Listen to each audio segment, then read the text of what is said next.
So we're going to dive into a discussion that never gets old in our industry, the balance between proven bulls and young genomic bulls. Whether you prioritize reliability, speed, uniformity, or maximum genetic gain, there's no one-size-fits-all approach. And that's what makes this conversation so valuable.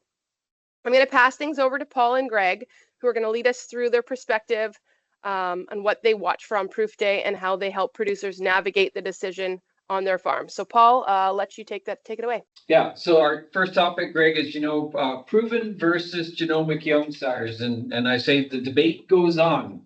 Do you wait for the security of daughter performance to use a bull in your breeding program, or do you take advantage of the genomic data on the latest young arrivals and get started 3 to 4 years sooner?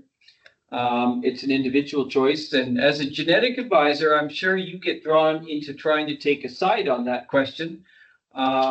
So Greg, are you ready to offer your insights? And before you answer that question and get us diving in head first, I just want to point out a friend of ours posted recently on Proof Day, and I'm quoting here.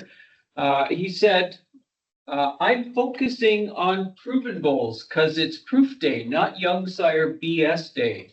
So I don't know how you feel about proven versus genomic young sires, but is that how you feel? Where do you start your proof day? Do you check the proven list first, or do you jump into the genomic rankings? My natural tendency is to go right to the proven to see the trickle down of proven bulls to the genomic. And I am somebody that's more risk averse, so I like to see which ones are getting that reliability on the proven side to potentially add to my own program or customers' program. So I get really excited about the proven side, and then I look generally to the genomic.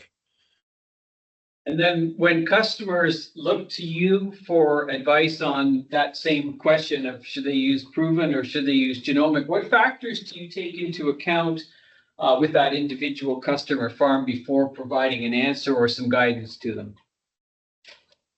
I think for me, I've always thought it's pretty important to make sure I'm listening to the customer. So if the customer is not comfortable with, let's say, genomics, I try to explain ways that we can do that better. But I think it's very important to mirror what a customer's comfort level. So some want mainly proven, some want the sire stack to be proven, some are very comfortable with genomic. And I also think there's a factor of, if you do something like a genomic testing, it's a lot easier to integrate all sorts of genetics, whether it's genomic, proven, to get the best results out of those animals, because you're raising your reliability so much on, let's say, a heifer with a genomic test. Okay, and that's great advice. And I come back to the original point on, is it as simple as risk versus reward? And, simple comparison, I suppose, would be like the risk tolerance that a person might have for investing RSP money, for example. In the sire case, we would be then saying, is it as simple as saying you get faster overall progress for a herd when you favor the genomic young bulls, but you have to accept that you're taking more risk, that those bulls might change over time, or the risk of making a few real clunkers from your favorite cows, versus if you decide to go with the proven bull, you accept that maybe you're going to make a little slower overall genetic progress for the herd, but you might have more uniformity and make fewer mistakes when you go that route. Is it as simple as that, or would you say there's more to it? I do think that's pretty close to the answer I would give. I personally like to, if somebody has a pretty tailored, specific goal for traits in that way, often you're going to have to expand beyond just proven or just basically introduce some of the genomic side as well. So for me, I am a big fan of looking through somebody's linear, if it's a genomic side, and deciding whether the strengths are what you need in your herd. And we are getting, I think, more accuracy as time goes on. And there is a lot of, I think we're hitting a lot more on the genomic side than we have in the past with customers, just by using the bulls, the genomic bulls that are strengths in our areas of weakness on our cows. And I do think we, as reps, are seeing it with our customers that are comfortable going down the genomic a little bit more, that there is some pretty good reliability there if we're using all the tools we can.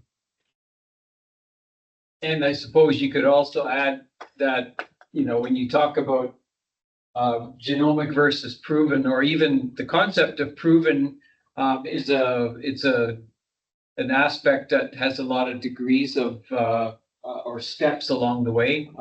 If you talk about, you get some semen fertility information fairly quickly on a bull, you get calving ease, so there's things that happen along the way. So, long before you get a full daughter proof, there is a lot of information that is slowly becoming more important or more accurate.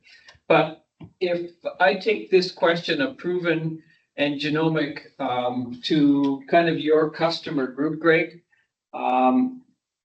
would you say that many of your customers use some of both? And I'm assuming the answer to that will probably be yes. But if it is yes, then where would you typically see proven bulls fitting in versus where to insert the genomic bull?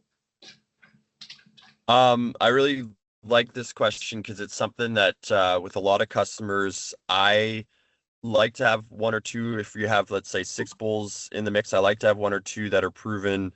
For one, you get really good, consistent quality on the semen with proven bulls in some cases, and I like to kind of have those in the cows if I can.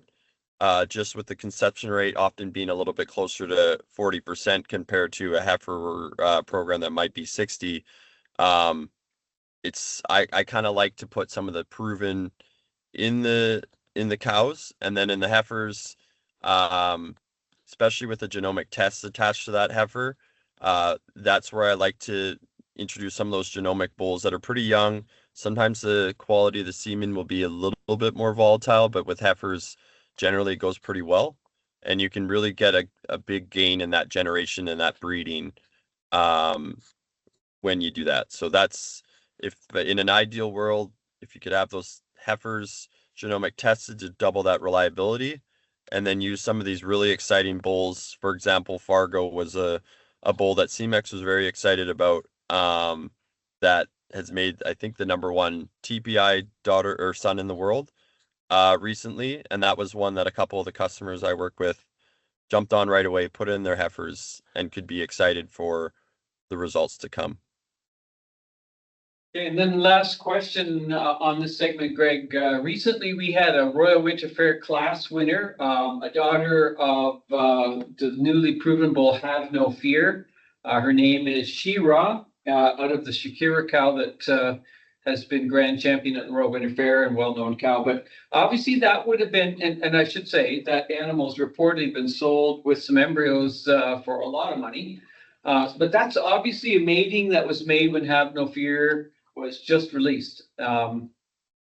So that might be seen as an endorsement for genomic bulls. But of course, most people don't approach that question of genomic proven from a marketing viewpoint. Most people, I think, would be thinking about overall herd progress. So from your experience, when you look at the results from your customers, do you think there is a case to be made that either option, proven or genomic, leads to a more overall profitable herd?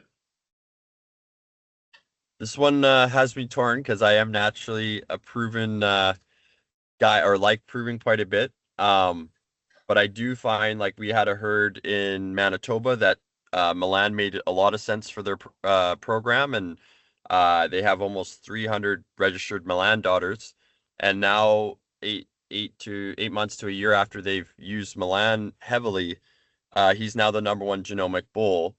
And our program helped kind of sort it for that farm as a bull that they could use, should use. And so they've seen quite the jump in their genetic potential by kind of going and picking that bull. So there is, if a genomic bull really fits the bill and the weaknesses that it kind of shows in the linear are not weaknesses you already have in the herd. I do think it's a huge opportunity to see some gains that way. And we've seen it for some of the customers that have invested, let's say, genetics in Milan and bulls like High Note as well.